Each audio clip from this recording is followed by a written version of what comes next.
எல்லாருக்கும் வணக்கம். இன்னைக்கு முக்கியமான சேனலுக்கு நீங்கள் கண்டென்ட் ஆகிட்டீங்க. ஆமாம், ஒரு சில பேர் ஃபங்க்ஷனை பார்க்குறாங்களோ இல்லையோ, என்னோட ஃபேன்ஸ் எங்கேருந்து வர்றாங்க, எங்கே வர்றாங்க, எத்தனை பேர் வர்றாங்க, இதைத்தான் நிறையா சேனல் நிறையா நோட் பண்ணுறாங்க. முக்கியமான செய்தியெல்லாம் அன்றைக்கி வந்துக்கிட்டே இருக்குது, அதெல்லாம் விட்டு இதைத்தான் நோட் பண்ணுறாங்க. தம்பிகள் அவங்க அப்படி தான் சொல்லிக்கிட்டு இருக்கிட்டே இருங்கடா.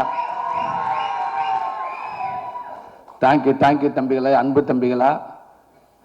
என்னோட ஃபேன்ஸ்ன்னு சொல்லிட்டு எனக்கு 4 பேர் இருக்கப்ப எங்கேருந்து எல்லாருமே சென்னையிலேருந்து வந்துட முடியாது, 4 ஊர்லேருந்து வர முடியும். 4 ஊர்லேருந்து வரவன் பாத யாத்திரை வர முடியாது, அவன் பஸ்லேயோ பைக்லேயோ கார்லேயோ வரதான் முடியும். பஸ்லேருந்துலாம் வர்றாங்களா சூரிக்கு ஃபேன்ஸ் அப்படின்றாங்க. இப்போ நான் மதுரையிலேருந்து வரேன், பஸ்ஸில் வராமல் எதில் வருவேன்? அதனால் உங்களுடைய சப்போர்ட் இருக்கிறதுக்கு இன்னும் என்னோட ரசிகர்கள் அதிகமாகிட்டே இருப்பாங்க நினைக்கிறேன். லவ் யூ தம்பிகளா, தேங்க்யூ. இப்படி ஒரு படத்துக்குள்ள நான் இருக்கிறேன். எவ்வளவோ மேடைகள், எவ்வளவோ படத்தில் நடிச்சிருக்க முடிஞ்ச அளவுக்கு அதுக்கான பாராட்டுகள் எல்லாமே நான் வாங்கியிருக்கேன், நான் நின்றிருக்கேன். ஆனால் இந்த படத்துக்கான பாராட்டுகள், இந்த படத்துக்கான மரியாதைகள், இந்த படத்தை பற்றி இங்கே தலை சிறந்த இயக்குநர்கள் பேசுகிறப்ப உண்மைக்கு அவ்வளோ பெருமையாக இருக்குது, அவ்வளோ சந்தோஷமாக இருக்குது. ஒவ்வொரு டைமும் இந்த படத்தை பற்றி பேசுகிறப்ப, இந்த சூரியன் சொல்கிறப்ப இது உண்மைக்கு நான் தானே நாங்கள் உட்காந்துருக்கப்ப எனக்கே சிலுக்குது. இது எங்கேருந்து எவ்வளோ கற்றுக்கிட்டுன்னு எனக்கு தெரியலை, எவ்வளோ என்னை கூட்டிகிட்டு வந்தாங்கன்னு தெரியல. ஆனால் ஒன்று மட்டும் தெரியுது, என் ஆத்தாப்பை செஞ்ச புண்ணியம், இவ்வளோ பெரிய இயக்குநர்கள், இவ்வளோ பெரிய ரசிகர்கள், தயாரிப்பாளர்கள் என்னை கையப்பிடிச்சு கூட்டாந்து இன்னைக்கு என் அன்பு தம்பி தயாரிக்கிற இந்த கொட்டுக்கால் வரைக்கும் என்னை கூட்டியாந்து விட்டுருக்காங்க. அதுக்கு நான் ரொம்ப ரொம்ப நன்றி கடமைப்பட்டிருக்கேன். இந்த படத்துக்குள்ளே வர காரணமாக இருந்த ராமண்ணே, அரவிந்த் சிவா, உங்களுக்கு நான் பெரிய நன்றி சொல்லிக்கிறேன். கூழாங்கல் படத்துக்கு அளவு கடந்த ஒரு ரசிகனாக நான் இருந்தேன். ஆனால் அப்பேற்பட்ட இயக்குனர் படத்துக்குள்ளே திருப்பி இன்னொரு நடிகனாக கொண்டு வந்ததுக்கு அந்த இறைவனுக்கு நான் ரொம்ப ரொம்ப நன்றி சொல்லிக்கிறேன். இந்த படத்தை அத்தனை பேரும் தலை சிறந்த இயக்குநர்கள் எல்லாமே அந்த தியேட்டரில் போட்டு காட்டுறப்ப அவ்வளோ பதட்டத்திலேருந்து, எப்படி சமீபத்தில் அமெரிக்காவுக்கு போகிறப்ப அந்த வீசாவுக்கு போகிறப்ப ஒரு வாரமாக நான் தூங்கலை. கொண்டுட்டாங்க என்னைய, விட்டுங்க நான் அந்த நாட்டுக்கே போகலான்ட்டு. ஒருத்தன் போன் பண்ணிட்டு அங்கே வரு இந்த கேள்வி கேட்பாங்க, இதுக்கு மட்டும் ஆம்னு சொல்லணும், இதுக்கு இல்லைன்னு சொல்லணும், மற்ற எதுவும் கேட்கவே மாட்டாங்க. திருப்பி இன்னொருக்கு ஒருத்தர் பண்ணாரு, அதெல்லாம் இல்லை, இந்த கேள்வி கேட்பாங்க, இதுக்கு நீ எஸ்ன்னு சொல்லணும், இதுக்கு நீங்கள் நோன்னு சொல்லணும், வேற எதுவும் செய்யக்கூடாது அப்படின்னு சொன்னாங்க. ஃபங்க்ஷனுக்கு அப்புறம் கேட்டால் ஆமான்ட்டு, வருமா சம்பளம் பேமெண்ட்டுக்கு கேட்டால் இல்லைன்னு சொல்லணும். இப்படி நிறைய விஷயம் சொல்லுவேன், மறந்துடுவேன். சொல்லி கொடுத்த 1/2 மணி நேரத்தில் இன்னொருத்தனை மாற்றி விட்டு போயிடுவேன். இவன் சொன்னால் மறந்துடுவேன். இந்த 5 நாள் 4 நாள் ஆச்சு, 3 நாள் ஆச்சு, 2 நாள் ஆச்சு, 1 நாள் ஆச்சு. அன்னைக்கு நைட்டு ஃபுல்லாக தூங்கலை. காலையில் எந்திரிச்சு காலையில் ஏறி உட்காந்து பதட்டத்தோட உச்சமாக இருந்து அதே அந்த ஒரு வாரம் பேசின 10 பேர் இங்கிருந்து ஒரு 1/2 மணி நேரத்துக்குள்ளே பேசுகிறாங்க, மாற்றி மாற்றி தலைவா விட்டுருங்க தலைவா, டோட்டலாக மறந்துருச்சு, நானா போய் நின்றுவின் தலைவா, என்னை தவிர கேட்கட்டுன்னு சொல்லியிருக்கல. அங்கே ஒரு கண்ணாடி இருக்கும், கூட்டி போவாங்க, 3 அடிக்கு தள்ளி நிற்கணும். அந்த பக்கம் ஃபைனல்ஸ் இருப்பாங்க, நீங்கள் எங்கே போகிறீங்க, எதுக்காக போகிறீங்க, பெட்னாவோ எல்லாம் கேட்பாங்க. சொல்லி பதட்டத்தை உச்சமாக போச்சு. அங்கே போய் அப்படியே நின்று என்ன பேசணும்னு தெரியல. எனக்கு முன்னாடி ஒரு நல்ல பயங்கரமாக பில்லியன்ட்டான ஒரு அம்மா போய் நின்றுச்சு. அவங்க கேட்க அது பயங்கரமாக ஒரு மாதிரி பதட்டமாயிருச்சு. நான் அப்பயே முடிவு பண்ணிட்டு, இந்த அம்மாவே போல பதறுது, நம்ம வந்துட்டு ஒரு செகண்ட் லெவலில் தூக்கிப்பட்டு போயிடுவாங்க நம்ம பையில் அப்படின்னு நினச்சேன்.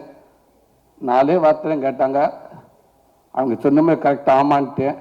ஆமாம் ஆமாம், எஸ் எஸ் எஸ், ஃபங்க்ஷனுக்கா yes, payment no no no no, yes okay thank you அப்படின்ட்டாங்க. கடவுளே அப்படின்னு அந்த பதட்டம் மாதிரி எனக்கு இத்தனை இயக்குனர் அன்றைக்கி படம் பார்க்குறப்ப அவ்வளோ பதட்டமாக இருந்துச்சு. இவங்கெல்லாம் படம் பார்த்துட்டு என்ன சொல்ல போகிறாங்களே அப்படின்னு நினச்சி அத்தனை பேரும் அன்னைக்கு அவ்வளோ சொன்னாங்க. பிசி ஸ்ரீராம் சார்லேருந்து அவ்வளோ பேர் அவ்வளோ சொன்னாங்க. இன்னைக்கு தலை சிறந்த இயக்குநர்கள் சினிமாவை இன்னைக்கும் சரி எடுத்து பார்த்தா முக்கியமான இயக்குநர்கள் இருக்கிற அத்தனை பேரும் இங்கே இருக்காங்க. அவங்களுடைய மிகப்பெரிய ஆசிரியர்கள், ரைட்டர்கள், நல்ல பார்வையாளர்கள், நல்ல படைப்பாளிகள்.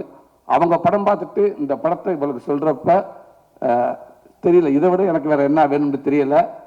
கண்டிப்பாக எனக்குன்ற தாண்டி இந்த மக்கள் நீங்கள் கொண்டு போய் கண்டிப்பாக அவங்க சொல்கிற எல்லாமே உண்மை. ஏன்டா ஒவ்வொரு ஆடியோ ஃபங்க்ஷனுக்கு வர்றப்ப அந்த படத்தை பார்த்துருக்க மாட்டாங்க.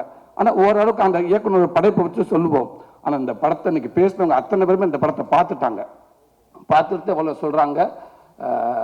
அதனால் நான் இந்த படத்தை கொண்டு நல்ல விதமாக சேர்த்து நம்புகிறேன். கண்டிப்பாக இந்த படம் எல்லாத்துக்கும் பிடிக்கும். மிஸ்கின் சொன்ன மாதிரி இன்னைக்கு ஃபுல்லாக ட்ரெண்டிங் அதான் நினைக்கிறேன். அண்ணன் அவ்வளோ விஷயங்கள் சொன்னார், அது சொன்னது அத்தனையுமே உண்மை. அவர் இதை விட இன்னும் அதிகமாக அந்த படத்தை அன்னைக்கு பேசினாங்க. ரொம்ப ரொம்ப சந்தோஷனே தம்பி வினோத், ரொம்ப நன்றிங்க தம்பி. ஆமாம், தேனி பக்கம் பொள்ளாச்சி மதுரை இப்படி போயிட்டு இருந்த என்ன கொண்டு போய் இப்படி நாடு கடந்து பூரா அப்படி பெர்லின் எங்கெங்கேயோ கூட்டு போனீங்க தம்பி. எல்லா நாட்டும் கூட்டு போயிட்டே இருக்கீங்க. இன்னும் நாளெல்லாம் இந்த நாடப்பெல்லாம் இந்த ஒரு படத்தை வச்சு நீங்கள் சுற்றிடுவீங்கன்னு நினைக்கிறேன். பெர்லினில் போய் அவ்வளோ சந்தோஷமாக இருக்கப்போ எங்கள் அம்மா ஃபோன் பண்ணாங்க. எங்கடா இருக்குன்னு கேட்டாங்க. அம்மா பெர்லினில் இருக்குமாண்டு. அது யாரு அப்படின்னாங்க. இல்லைம்மா பெர்லின்மா நாடுமா, அது வெளிநாட்டில் இருக்குமா, இங்கே இருக்குமா, இந்த அவார்டுக்காக வந்திருக்குமா. சரி செருப்பு சரி பார்த்துருப்பு பஸ் வரப்போ பார்த்து கொடுக்க போகாத கவனமாயிரு அப்படின்ட்டுச்சு. என்ன வேணுமான்னு கேட்டேன். கோடாலி தையில் இருந்தால் வாங்கிட்டு வாடா, முட்டி வலிக்குதுடா அம்மாவுக்குண்டுச்சு. அவ்வளவுதான். அந்த தாய்க்கு அதான் தெரியும், அதுக்கு வேற எதுவுமே தெரியாது. கேட்டோம்னா ஒரு தையில் எங்கேயும் என்கிட்ட வாங்கிட்டு வாங்கடா, அந்த டாய்ஸ் லைட் வாங்கிட்டு வாங்கடா, நைட்டில் கரண்ட் போச்சுன்னா வீட்டில் அடித்து பார்க்க முடியல. இதுதான் தான் கேட்கும். இன்னைக்கு அவ்வளோ பெருமை இருக்கு. தேங்க்யூ தம்பி. இப்படி படத்தை கொடுத்த என் அன்பு தம்பி சிவகார்த்திகேயன், உங்கள் கூட வந்து தோத்தா திரு கோடி இன்னும் பல படங்களும் உங்கள் கூட நடிச்சிருக்கேன்.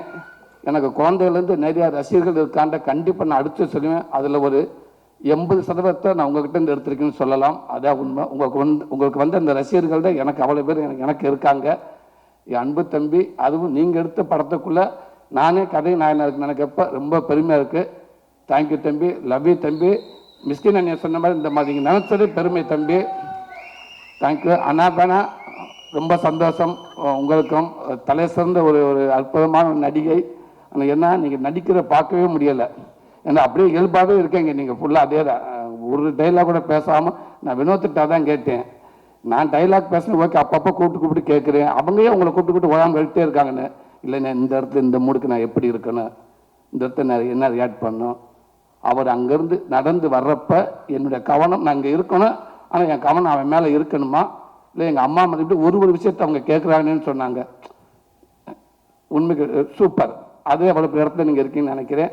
ரொம்ப சந்தோஷம். இந்த படத்தில் ஒர்க் பண்ண அத்தனை பேருக்கும், அத்தனை பேர் மதுரை நடிகர்கள் அவ்வளோ பேருக்கும் என்னோட மனமார்ந்த நன்றியை தெரிவிச்சுக்கு. இப்போ நல்ல வாய்ப்பு கொடுத்தது என் அன்பு தம்பிக்கு ரொம்ப ரொம்ப நன்றி. தேங்க்யூ தம்பி. தேங்க்யூ தம்பி. நான் வர சொல்லியே, இது கேஸ் ஏன் மேல ஆயிரும். அப்புறம் இங்கே வந்திருக்கிற எனக்கு பிடித்த பேசவா வேணாவா, கிளம்பில எல்லாருமே கிளம்பிடலாம், டைம் ஆகுது. இங்கே வந்து இந்த விழாவை சிறப்பான ஒரு விழாவை ஆக்குனது மட்டும் இல்லாமல் மனசுல இருந்து அவ்வளவையும் பாராட்டுகளாக கொடுத்த எனக்கு பிடித்த இயக்குனர்கள் எல்லாருக்கும் வணக்கம், நன்றி. கொட்டுக்காளியோட டீம் எல்லாருக்கும் வணக்கம்.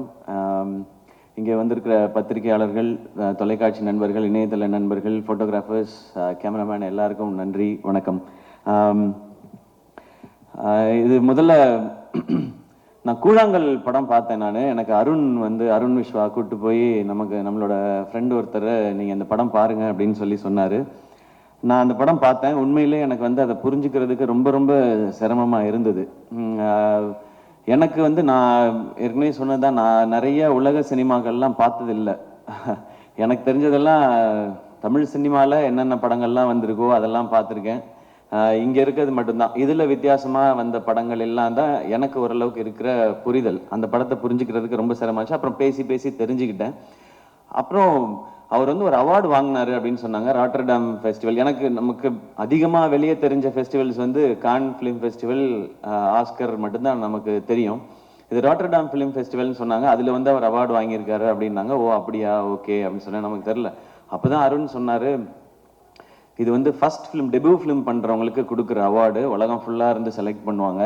இந்த அவார்டு ஏற்கனவே வாங்கினவர் கிறிஸ்டோபர் நோலன் அப்படின்னு சொன்னார். நான் அப்படியே பார்த்தேன் அவரை, வினோத்தை பார்த்துட்டு, எந்த ஊர் பிரதர் உங்களுக்கு அப்படின்னா, அண்ணே இங்கே தானே, மதுரை தானே அப்படின்னாரு. எனக்கு ஒரு மாதிரி அப்படியே கூஸ் பம்ஸ் ஆயிடுச்சு. மதுரையிலேருந்து போய் ஒரு இன்டர்நேஷ்னல் ஃபிலிம் எடுத்து கிறிஸ்டோபர் நோலன் வாங்கின அவார்டை ஒருத்தன் நம்ம ஊரில் வாங்கியிருக்கான், ஏன் இது வெளியே தெரியவே இல்லை அப்படின்னு நான் அருண்கிட்ட கேட்டேன். இல்லை தெரியலங்க, அந்த படம் எப்போ தான் ரிலீஸு, அதை ரிலீஸ் பண்ணி இது ஒரு மொமெண்ட் ஆக்கலாமேன்னும் போது அது என்ன காரணங்கள் எனக்கு தெரியல, அதுக்குள்ளே நான் போக விரும்பல, அது கரெக்டாக நடக்கலைன்னும் போது அப்போ நான் அருண்கிட்ட சொன்னேன், அவரோட அடுத்த படம் நான் ப்ரொடியூஸ் பண்ணுறேன், அவர் என்ன கதை வச்சுருக்காருலாம் தெரியல, என்னவா இருந்தாலும் நான் பண்ணுறேன், கதைக்காக நான் பண்ணுறதுன்ற தாண்டி இப்படி ஒருத்தனை செலிப்ரேட் பண்ணுறதுக்காக நான் இந்த படம் பண்ணுறேன்னு. இந்த படம் ஆரம்பிக்கப்பட்டதுக்கான ஒரே காரணம் வினோத் ராஜ் அப்படிங்கிற ஒருத்தரை செலிப்ரேட் பண்ணுறதுக்காக மட்டும்தான். அதுக்காக தான். இது என்ன பட்ஜெட் எதுவுமே தெரியாது. அவர் கதை சொன்னார், ஐடியா சொன்னார், எனக்கு ஃபுல் கதையெல்லாம் சொல்லாதீங்க. சொன்னீங்கன்னா அது இப்படி இருக்கலாம் அப்படி இருக்கலான்ற டிஸ்கஷன் வரும். நோ, உங்களுக்கு என்ன எடுக்கணும்னு தோணுதோ அதை எடுங்க, பட்ஜெட்டை ஒர்க் அவுட் பண்ணி கொடுங்க, இது நம்ம பண்ணுறோம், அவ்வளோதான். ஏன்னா இங்கேருந்து பயங்கரமான படம் வரணும், நம்ம ஊர்ல இருந்து ஏன் வர்றதில்லை, நம்ம ஊர்ல இருந்து ஏன் வர்றதில்லை, நம்ம அடிக்கடி கேட்டுட்டே இருக்கோம். அது நிறைய இயக்குனர்கள் பண்ணிட்டே இருக்காங்க. அதையும் தாண்டி ஒரு ஸ்டெப் வைக்கணும்னா இந்த மாதிரி ஒரு விஷனோட வரும்பொழுது அவங்கள எந்த கேள்வியும் கேட்காம அந்த விஷனோடய அவங்கள விட்டுறது தான் சரியா இருக்கும்னு எனக்கு தோணுச்சு. ஸோ இது வினோத் ராஜை செலிப்ரேட் பண்ணுறதுக்காக நான் எடுத்த படம் இது. இப்போ அந்த செலிப்ரேஷன் ஆரம்பிச்சிருச்சுன்னு நினைக்கிறேன். இந்த படம் பார்த்து இங்கே மிஷ்கின் சார் பேசினது, பாலாஜி சக்திவேல் சார் பேசினது, லிங்குசாமி சார் பேசினது, வெற்றி சார் பேசினது, இன்னும் நிறைய இயக்குனர்கள் பேசினது எல்லாம் பார்க்கும்பொழுது ஓகே, நம்ம எல்லாரும் சேர்ந்து செலிப்ரேட் பண்ண ஆரம்பிச்சிட்டோம் அப்படிங்கிறது தான் எனக்கு அந்த சந்தோஷம் இருக்குது. வினோத், இது வந்து ஒரு ஸ்டார்ட் தான். இந்த படத்தில் நான் என்ன இன்வெஸ்ட் பண்ணியிருக்கேனோ இது போக இந்த படம் வெற்றி அடைஞ்சு எனக்கு லாபம் வந்தால் அதில் ஃபஸ்ட்டு இருக்கிறத எடுத்து நான் உங்களுக்கு அடுத்த படம் அட்வான்ஸாக கொடுப்பேன். நீங்கள் அடுத்து என்ன படம் எடுக்கணும்னு நினைக்கிறீங்களோ அதை எடுங்க. அது போக இன்னும் கொஞ்சம் லாபம் கிடைச்சதுன்னா வினோத் ராஜ் மாதிரி இன்னும் எங்கேயாவது இயக்குனர்கள் இருக்காங்களான்னு தேடி கண்டுபிடிச்சி கொடுக்கறதுக்கு அருண் விஸ்வா இருக்கிறாரு. அவர் அந்த மாதிரி கண்டுபிடிச்சி கொடுத்தாருன்னா அவங்களுக்கு இன்னும் 2 பேருக்கு நான் அட்வான்ஸ் கொடுப்பேன். ஏன்னா சம்பாதிக்கணும் அப்படின்ற மாதிரி படம் எடுக்கணும். முக்கியம், சினிமாவில் முக்கியமானது வந்து ஒரு பணம் போட்டால் அதுலேருந்து நம்ம சம்பாதிக்கணும். பட் நான் சம்பாதிக்கிறதுக்கு நீங்கள் வந்து எனக்கு நடிகன்ற அங்கீகாரம் கொடுத்து என்னை அதுலேயுமே ஸ்டார் ஆக்கி என் படத்துடைய வியாபாரத்தையும் நீங்கள் பெருசாக்கி வச்சுருக்கீங்க. நான் போய் சின்சியராக வேலை பார்த்தா நிச்சயமாக காசு வரும். அப்போ அதுலேருந்து சினிமாக்கும் பயன்படுற மாதிரி ஏதாவது ஒன்று செய்யணும் அப்படிங்கிறதான். அன்னைக்கு புஷ்கர் காயத்ரி அவங்க படம் பார்த்துட்டு என்கிட்ட வந்து கை கொடுத்துட்டு ஒன்று தான் சொன்னாங்க, this is your service to சினிமான்னு சொன்னாங்க. அப்படி இந்த படம் நடந்துருச்சுன்னா நமக்கு இந்த வாழ்க்கையை கொடுத்த இந்த சினிமாவுக்கு என்னால் முடிஞ்ச ஒரு சின்ன ரிட்டர்னாக நான் இதை பார்க்குறேன். தேங்க்யூ. இந்த மாதிரி படங்கள் எடுக்கிறதுக்கான தைரியத்தை கொடுத்தது மக்கள், நீங்கள் எல்லாரும் தான். நீங்கள் என்ன நடிகன் ஆக்குனது, அதன் மூலமாக எனக்கு கிடைக்கிறது மூலமாக வச்சு நான் இதை பண்ணுறேன். அண்ட் நான் சினிமாவுக்கு வந்தது வந்து நிறைய கமர்ஷியல் சினிமாஸ் பார்த்து. நான் நடிக்கிற படங்கள் எப்போவுமே அப்படி தான் இருக்கும், அது வசூல் இருக்கணும்னு நினைப்பேன். ஏன்னா இப்போ வந்து என்னுடைய படங்களில் வந்து இன்வெஸ்ட்மெண்ட் பெருசாகிடுச்சு. அப்போ அது ரிட்டர்ன் ப்ரொடியூசர் எடுக்கணும், வெகுஜன மக்களுக்கு போய் சேரணும், எல்லாருக்கும் பிடிக்கணுன்றது தான் நான் நடிக்கிற படங்கள். அது கமர்ஷியலாக சக்ஸஸ் ஆகும்போது நான் மனசுக்குள்ளே நினச்சிக்கிறது, இதுக்கு முன்னாடி நான் பார்த்த ஹீரோஸ், எனக்கு பிடிச்ச ஹீரோஸ், அவங்களுடைய படங்கள் அதெல்லாம் பார்த்து தான் நம்ம நடிக்க வந்தோம், அவங்களுக்கான ட்ரிபியூட். ஆனால் இந்த கொட்டுக்காளி வந்து இந்த படம் எடுத்தது இன்னைக்கு இருக்குது. நான் முக்கியமாக காலேஜ் டைமில் தான் நான் அதிகமான சினிமா பார்த்தேன். ஸ்கூல் டைமில் அப்போ வீட்டில் அவ்வளோ பெர்மிஷன் கிடைக்காது, அவங்க கூட்டிகிட்டு போகிற சினிமா மட்டும்தான். காலேஜ் டைமில் நான் பார்த்த காலகட்டத்தில் தான் நான் வந்து பார்த்தது வந்து Balaji Sakthivel sir, Lingusamy sir, Gautham Menon sir, AR Murugadoss sir, Hari sir, Dharani sir, இவங்க படங்கள் எல்லாம் தான் நான் பார்த்தேன். ஸோ நான் இந்த மாதிரி படங்கள் எடுத்து இது வந்து சக்ஸஸ் ஆகிறது, இது வரைக்கும் தமிழ் சினிமாவை ஒவ்வொரு முறையும் அடுத்தடுத்த கட்டத்துக்கு கொண்டு போன இயக்குனர்களுக்கு ஒரு ரசிகனா நான் கொடுக்குற ஒரு மரியாதையும் ட்ரிபியூட்டும் தான். பாரதி ராஜா சார், பாலச்சந்தர் சார்ல ஆரம்பிச்சு இன்னைக்கு எல்லா வகையிலையுமே நம்ம சினிமாவே நெக்ஸ்ட் லெவலுக்கு கொண்டு போயிட்டு இருக்கிற வெற்றி சாரா இருக்கட்டும், எல்லாருக்குமே நான் ஒரு சினிமா ரசிகனா இருந்து சினிமாவுக்குள்ள வந்ததுக்கு என்னுடைய ஒரு ட்ரிபியூட்டா நான் இந்த கொட்டுக்காளி படத்தை நான் பார்க்குறேன். தேங்க்யூ. நீங்கள் எல்லாரும் இன்ஸ்பயர் பண்ணியிருக்கீங்க அடுத்தடுத்த ஜென்ரேஷன்ஸை. ஸோ நாங்கள் அடுத்த ஜென்ரேஷன் எல்லாரும் சேர்ந்து இதை முயற்சி பண்ணியிருக்கிறோம். வினோத் எனக்கு ரொம்ப பிடிச்சது வந்து இந்த படத்தில் வந்து மியூசிக் டைரக்டர் கிடையாதுன்னு சொன்னார். எனக்கு ஒரு செகண்ட் எப்படி அது அப்படின்னு யோசிச்சேன் நான். இல்லை, அவர் என்ன சொன்னார்னா, மியூசிக் எதுவுமே இல்லாமல் இதுதான் இந்த கதை, இந்த கேரக்டர்ஸ் இதுதான் பயணிக்குதுன்னு எனக்கு சொல்லணும். ஆடியன்ஸ் அவங்களோட ட்ராவல் பண்ணி அவங்க என்ன உணர்றாங்களோ அதை, கேரக்டர்ஸ் என்ன உணர்றாங்களோ அதை ஆடியன்ஸ் உணரணுன்றது தான் என்னுடைய முயற்சினை, அதை தான் பண்ண போகிறேன்னு சொன்னார். ஸோ இந்த படம் அப்படி தான் இருக்கும். அந்த ஒரு மைண்ட் செட்டோட மட்டும் வாங்க, இது நிச்சயமாக ஒரு புது அனுபவத்தை உங்களுக்கு கொடுக்கும் அப்படின்ற நம்பிக்கை எங்களுக்கு இருக்குது. இந்த மாதிரி படம் இனி ஃபியூச்சரில் நிறையா வரும்ன்ற நம்பிக்கையும் இருக்குது. இன்னைக்கு தமிழ் சினிமா, நம்மளுடைய மீடியாவும் சரி, ரசிகர்களும் சரி, புது அட்டெம்ப்ட் இல்லை ரொம்ப சின்சியராகவோ இல்லை ரொம்ப ஜெனுவினாவோ ஏதோ ஒன்று இருந்தால் அதை நீங்கள் எப்போவுமே சப்போர்ட் பண்ணியிருக்கீங்க.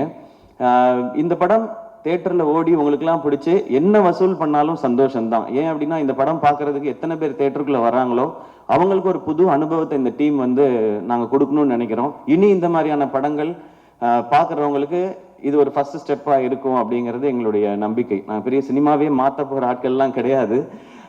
ஆனா சினிமாவே மாத்த போறதுக்கான அந்த ஆள் வந்து வினோத்ராஜ்னு நான் நம்புறேன்.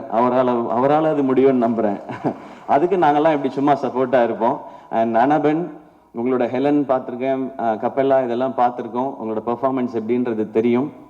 இதில் அதை தாண்டி வேற ஒரு பெர்ஃபார்மன்ஸ் நீங்கள் கொடுக்க வேண்டி இருந்தது. அதை ரொம்ப எக்ஸ்ட்ராடினரியாக கொடுத்துருக்காங்க. அவங்க பேர் சொல்லும்போது எனக்கு எக்ஸைட்டிங்காக இருந்தது. இந்த மாதிரி கதைக்கு உங்களை மாதிரி ஒருத்தர் தான் கரெக்ட்னு. Thank you for your support and amazing performance. இந்த படத்தில் நடித்த எல்லாருமே அவ்வளோ சூப்பராக பண்ணியிருந்தாங்க. நான் எல்லாரையும் அந்த ப்ரிவ்யூ ஷோவில் பார்க்கும்போது அவங்க எல்லாத்தையும் தனித்தனியாக பேசினேன். அவங்கள பார்க்கும்போது நமக்கு ஏற்கனவே ரொம்ப பழக்கப்பட்டவங்களா தெரிஞ்சாங்க. உங்களோட ஏற்கனவே நான் பழகியிருக்கேனே அப்படின்ற மாதிரி இந்த படம் பார்க்கும்போது. அண்ட் சினிமாட்டோகிராஃபர் பிரதர், இது ரொம்ப டஃப் டு ஷூட். ஏன்னா அவங்க எப்படி பண்ணாங்கன்னா 1 மாதம் ஃபுல்லாக ரிஹர்சல் பண்ணாங்க. அதுக்கப்புறம் தான் படம் ஷூட்டிங் பண்ணாங்க. ஸோ எங்கே ஷூட்டிங் நடக்குதோ அங்கேயே ரிஹர்சலும் பண்ணி அப்படி தான் ஷூட் பண்ணாங்க. அண்ட் சிங் சவுண்டு அங்கேயே பேசி, இது நாங்கள் சில இதெல்லாம் நிறையா, நானும் சூரியனுமே நிறையா பண்ணியிருக்கோம். டப்பிங்கில் கரெக்ட் பண்ணுறது அப்படின்னு சொல்லி, இங்கே விட்டோம்ப்பா டப்பிங்கில் பார்த்துக்கலாம்ப்பா அப்படின்னு இப்போ நிறையா அப்படி தான் போகுது. பட் அப்படி பண்ண முடியாது இந்த படம். ஸோ ரொம்ப மெட்டிகுலஸாக வேலை பார்க்கணும். ஒரு ஃபஸ்ட்டு ஷாட் ஒன்று இருக்குது படத்தோட ஆரம்பத்தில்.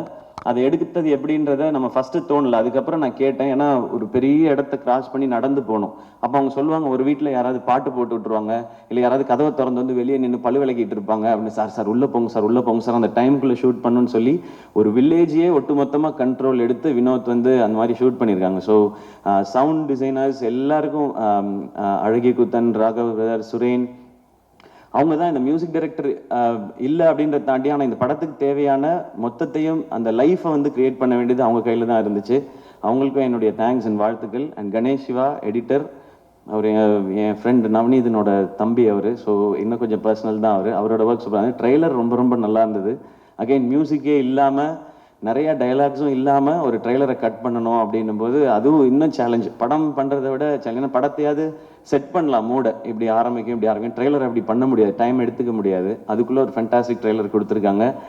அண்ட் அசிஸ்டன்ட் டைரக்டர்ஸ் எல்லாருக்கும் என்னுடைய வாழ்த்துக்கள். ஃபைனலாக சூரியண்ணை வந்து ஒரு காமெடியன் டு ஹீரோ அப்படின்றதெல்லாம் தாண்டி எப்போவுமே அவர் எனக்கு தெரிஞ்ச வகையில் அவர் ஒரு சூப்பர்வான ஆக்டர். அவரால் ஏன் இந்த மாதிரி கதைகளை வந்து ரொம்ப சிறப்பாக பண்ண முடியுதுன்னா அவருடைய லைஃப் எக்ஸ்பீரியன்ஸ் அந்த மாதிரி. அவர் வந்து மேபி என்ன மாதிரிலாம் காலேஜில் போய் டயத்தை வேஸ்ட் பண்ணாமல் வாழ்க்கைக்கு எது தேவையோ அதை வாழ்க்கைக்குள்ளேருந்தே எடுத்துக்கிட்டு வந்துட்டாருன்னு நினைக்கிறேன். அவருக்கு அவ்வளோ லைஃப் இருக்குது. அவரை நீங்கள் பார்க்கும்போது ரொம்ப காமெடியான ஒருத்தராக தான் எல்லாருக்குமே தெரியும். ரொம்ப இன்னசென்ட்டுன்னு தான் தெரியும். பார்க்க தான் மாணிக்கம், ஆனால் அவர் அப்படி கிடையாது. ஊரில் அவர் பயங்கரமான ஒரு ஆள். அவருடைய கதைகள் கேட்டால் அதுக்குள்ளே எல்லாமே இருக்குது. அவர் வாழ்ந்த வாழ்க்கைக்குள்ளே அவ்வளோ இருக்குது. அது மனசுக்குள்ளேருந்து அவர் வெளிப்படுத்தும் போது இந்த மாதிரியான பெர்ஃபார்மன்ஸ் வருதுன்னு நான் நம்புகிறேன். விடுதலை அவருக்கு ஒரு பெரிய டைமென்ஷன். அதை வந்து வெற்றி சார் வந்து கொடுத்தாங்க. அப்போ அந்த விடுதலை நடந்துட்டு இருக்கும்போதே இந்த கொட்டுக்காளி அந்த படம் பண்ணாங்க. நான் கொட்டுக்காளி ரஷஸ் பார்த்துட்டு சொன்னேன், அண்ணா விடுதலை படத்தில் வெற்றி சார் வந்து உங்களை பயங்கரமாக ஒர்க் வாங்கியிருப்பாங்கன்னு. அவங்க வந்து யாருனாலுமே பயங்கரமாக நடிக்க வச்சுருவாங்க. பட் எனக்கு என்னமோ தோணுது, கொட்டுக்காளி படம் அதை விட 1 மார்க் எக்ஸ்ட்ரா வாங்கிடும்னு நினைக்கிறேண்ணே உங்களோட ஆக்டரா அப்படின்னு சொல்லி. எனக்கு அதுதான் ஃபஸ்ட்டு ரஷஸ். அப்போ நான் விடுதலை பார்க்கல. நான் விடுதலை பார்க்காமலே எனக்கு தோணுனது தான். ஏன் அப்படின்னா மேபி அது இன்னும் நெருக்கமாக அவரை நமக்கு காட்டினதுனால. அண்ட் இதில் ஒரு சின்ன ஒரு ஷேடு இருக்குது. அது இது வரைக்கும் நம்ம சூரியன்கிட்ட பார்க்காத ஷேடு. அதனால எனக்கு அது தோண்டிகிட்டே இருந்துச்சு. அண்ட் கருடன், அது வந்து கருடன் இந்த பிளான்ல இருக்குன்னு எனக்கு தெரியாது. வந்து ஒரு பெரிய கமர்ஷியல் சக்ஸஸ் கொடுத்த இந்த வருஷம் சக்ஸஸ்ஃபுல்லாக ஓடின படங்களில் முக்கியமான இடத்துல கருடன் இருக்குது. ஒரு 3-4 ஃபிலிம்ஸ் தான் இருக்குன்னு நினைக்கிறேன், ஒரு ப்ராப்பர் பிளாக் பஸ்டர் ஃபிலிம்னு. அதில் கருடன் இருக்குது. ஸோ கமர்ஷியல் சக்ஸஸும் கொடுத்துட்டாரு. நான் கம்பேர் பண்ணுறேன்னு நினைக்க வேணாம். எனக்கு வந்து நான் காலேஜ் படிக்கும்போது ஞாபகம் இருக்குது, விக்ரம் சாருக்கு வந்து தூள், சாமி, பிதாமகன் ஒரே வருஷத்தில் வந்துச்சு. சார் விக்ரம் சார், நான் கம்பேர் பண்ணி சொல்ல சார், அந்த இயர் உங்களுக்கு எப்படி ஸ்பெஷலாக இருந்ததோ அந்த மாதிரி ஒரு ஸ்பெஷல் இயர் சூரியனனுக்கு இந்த வருஷம். விடுதலை, கருடன் அண்ட் இந்த கொட்டுக்காளி. இதில் சூரியனனுக்கு நேஷனல் அவார்டு கிடச்சிச்சின்னா என்னை விட அதிகமாக சந்தோஷப்படுறவங்க யாரும் இருக்க மாட்டாங்க. நான் கிடைக்கும்னு நம்புகிறேன். அப்படி இந்த படத்தில் ஏதாவது லைட்டாக முன்ன பின்ன ஆனாலும் வெற்றி சார் இருக்காரு, அவர் வாங்கி கொடுத்துருவாருன்ற நம்பிக்கை எனக்கு இருக்கு. ஸோ அது கிடைக்கணும். அண்ட் எனக்கு இன்னும் ஆசை, இன்னும் மிஷ்கின் சாரோட படத்தில் ஒர்க் பண்ணணும் சூரியன் அடுத்து. சார் நீங்கள் வந்து சூப்பர் சார், தேங்க்யூ சார். அதே மாதிரி பாலா சக்திவேல் சாரோட படத்தில் ஒர்க் பண்ணணும். ஏன்னா அவர் உண்மையிலேயே ரொம்ப ரொம்ப திறமையான நடிகர். எனக்கே அதெல்லாம் நான் ஏன் ஒர்க் பண்ணணும்னு கேட்கலன்னா அவங்களாம் நிறைய பயங்கரமாக நடிக்க சொல்லுவாங்க. நமக்கு அவ்வளோ வராது. நமக்கு ஓரளவுக்கு அப்படியே பண்ணிட்டு மொத்தமாக ஒரு பேக்கேஜ் தான் நம்ம. ஆனால் சூரியன்னா என்னை விட இன்னும் நல்லா நடிக்கக்கூடியவர். ஸோ எல்லா இந்த மாதிரி ஒரு எக்ஸ்ட்ராடினரியான டைரக்டர்ஸோட அவர் ஒர்க் பண்ணணும், இன்னும் நிறைய விருதுகள் வாங்கணும், இன்னும் நிறைய மக்கள்கிட்ட போய் இன்னும் பெரிய பெரிய ஹீரோவாக ரீச் ஆகிட்டே இருக்கணும். அவர் எனக்கு காமெடியன் ஹீரோ அப்படிலாம் நான் பார்த்ததே கிடையாது. என்றைக்குமே அண்ணன், என் அண்ணன் ஜெயிச்சா நான் ஜெயிச்ச மாதிரி, அவ்வளோதான். அண்ட் மீண்டும் ஒரு முறை பாலாசக்திவேல் சார், உங்களுக்கு ஒரு ஸ்பெஷல் தேங்க்ஸ். என்ன முருகதாஸ் சார் அன்னைக்கு சொன்னார், சார் நீங்கள் படம் பார்த்துட்டு போய் டியர் சார்ஸ்ன்னு போட்டு டைரக்டர்ஸ் குரூப்பில் இந்த படத்தை கண்டிப்பாக பாருங்கன்னு சொல்லி அவங்க வந்து மெசேஜ் போட்டாங்க. அண்ட் லிங்குசாமி சார் படம் பார்த்துட்டு ஒரு பைட் கொடுத்துட்டு அடுத்த நாள் காலையில் எழுந்திரிச்சு ஒரு 5 minutes வீடியோ கொடுத்துட்டு இங்கே வந்து படத்தை பற்றி பேசுகிறாங்க. Thank you sir. அண்ட் மணி சாருக்கு வந்து இவங்க வாய்ஸ் நோட் போட்டிருக்காங்க. மணிரத்னம் சாருக்கு, சாரி நான் மணி சார்ன்னு சொல்லிட்டேன்னு தப்பாக நினச்சிக்காதீங்க. மணிரத்னம் சாருக்கு வந்து வாய்ஸ் நோட் போட்டிருக்காங்க, நான் ஒரு படம் பார்த்தேன் சார்ன்னு சொல்லி, சாரும் நான் பார்க்குறேன்னு சொல்லி. ஸோ இவ்வளோ ஓன் பண்ணி பண்ணுறாங்க. வெற்றி சாரும் அந்த மாதிரி எங்கே பார்த்தாலுமே வினோத் முக்கியமான டைரக்டர், கொட்டுக்காளி படம் வரப்போகுதுன்னு சொல்கிறாங்க. அண்ட் மிஷ்கின் சார், எனக்கு தெரிஞ்சு நாங்கள் யாரும் எந்த கண்டென்ட்டும் இந்த படத்தை ப்ரமோட் பண்ணுறதுக்கு இதுக்கப்புறம் கொடுக்க வேண்டிய அவசியமே இல்லைன்னு நினைக்கிறேன். 10 எபிசோடு யூடியூப்பில் போடலாம், முடிஞ்சால் நெட்ஃப்ளிக்ஸ்லேயோ அமேசான்லேயோ ஒரு சீசனாகவே ரிலீஸ் பண்ணலாம். மிஷ்கின் சாரும் கொட்டுக்காளி ஆடியோ லான்ச்சுன்ற பேரில் எனக்கு தெரிஞ்சு அது கொட்டுக்காளியோட அதிக OTT ரைட்ஸ் போகிறதுக்கு வாய்ப்பு நிறையா இருக்குது. அவ்வளோ கண்டென்ட் ஏன் அவங்களுக்கு இதில் எதுவுமே பெனிஃபிட் இல்லையே. ஆனால் அதுதான் அவங்க சினிமா மேலே வச்சுருக்க காதல். இதுக்கு எவ்வளோ நன்றி சொன்னாலும் பத்தாது. எனக்கு ரொம்ப சந்தோஷம், இந்த சினிமாவில் இயக்குனர்கள் ஆவது இவ்வளோ ஒற்றுமையாக இருக்காங்களேன்னு நினைக்கும் போது எனக்கு ரொம்ப சந்தோஷமாக இருக்குது. அது இருக்கட்டும், ஏன்னா இயக்குனர்கள் நீங்கள் ஒற்றுமையாக இருந்து வித்தியாசமான படைப்புகளை கொடுத்தா தான் நாங்கள் ஹீரோஸோ ஸ்டார்ஸோ எல்லாமே. உங்கள்கிட்ட இருந்து கிடைக்க சந்தோஷம். And Ravikumar brother, thank you. இதை நீங்கள் வந்து இன்னும் மக்கள்கிட்ட கொண்டு போய் சேர்க்குற விதமாக ஒலிம்பிக்கோட கம்பேர் பண்ணி சொன்னீங்க, தேங்க்யூ உங்களுக்கு. அண்ட் பத்திரிகையாளர்கள், நிச்சயமாக உங்களுக்கு இந்த படம் பிடிக்கும்ன்ற நம்பிக்கை இருக்குது. இந்த படம் வசூல் செய்கிறது விட ரொம்ப ரொம்ப முக்கியம் வினோத் இந்த படத்தின் மூலமாக அடுத்த கட்டத்துக்கு நகர்றது. ஏன்னா நான் பார்க்குறது வினோத் தமிழ் சினிமாவோட ஒரு ப்ரைடு. எங்கள் தமிழ் சினிமாவிலேருந்து எங்ககிட்ட ஒரு இயக்குனர் இருக்கான், அவன் வினோத் ராஜ், கொட்டுக்காளியோட வரான் அப்படின்றதான். ஆடியன்ஸ் படத்தை பாருங்கள். நிறைய கருடனை மறந்துடுங்க, விடுதலையை மறந்துடுங்க, அது ரெண்டும் வேற வேற மாதிரியான படம்.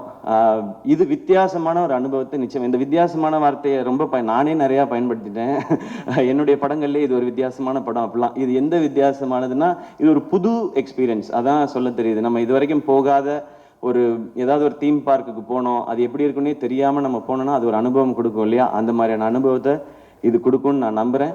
இதுக்குள்ள எல்லாமே பேசியிருக்காரு வினோத், எல்லா வகையான அரசியலும் பேசியிருக்காரு. ஆனால் எதையும் கருத்தா திணிக்காம கதையோட்டத்தில் கேரக்டர்ஸோட இயல்பிலேயே சொல்லியிருக்காரு. இந்த படத்தை நீங்கள் சப்போர்ட் பண்ணீங்கன்னா நிச்சயம் கொட்டுக்காளி மாதிரி இன்னும் SK ப்ரொடக்ஷன்ஸ்லேருந்து நிறைய படைப்புகள் வரும். நிறைய இயக்குனரை உங்களுக்கு அடையாளப்படுத்த, நான் வந்து யாரையும் கண்டுபிடிச்சி உங்களுக்கு நான் தான் வாழ்க்கை கொடுத்தேன், இவங்களை நான் தான் ரெடி பண்ணேன், அந்த மாதிரிலாம் நான் சொல்ல மாட்டேன். ஏன்னா என்னை அப்படி சொல்லி பழகிட்டாங்க, நான் தான் வாழ்க்கை கொடுத்தேன்னு. அந்த மாதிரியால் நான் இல்லை. எனக்கு இது ஒரு சின்ன ஒரு இன்ட்ரடியூஸ் பண்ணுவோம்ல, இங்கே பாருங்க இவங்க தான் என் ஃப்ரெண்ட் அப்படின்னு சொல்லுவோம்ல, அந்த மாதிரி வேலைகளை அதுவும் நீங்கள் கொடுத்த இந்த ஆக்டர்ன்ற இந்த பொசிஷன்லேருந்து இதை கரெக்டாக யூஸ் பண்ணி பண்ணணும்னு நினைக்கிறேன். இது வெற்றி அடைந்தால் இந்த மாதிரி முயற்சிகள் இன்னும் தொடரும். மீண்டும் மறுமுறை எல்லாருக்கும் நன்றி and love you all. And உங்களுக்கு தேங்க்யூ, நீங்கள் தொகுத்து வழங்கினதுக்கு. அண்ட் உங்களோட ஷோஸ் எல்லாமே சூப்பராக இருக்குது. அண்ட் எல்லாருமே அதை பற்றி பேசிகிட்டு இருந்தோம். இப்போது கங்க்ராச்சுலேஷன்ஸுங்க.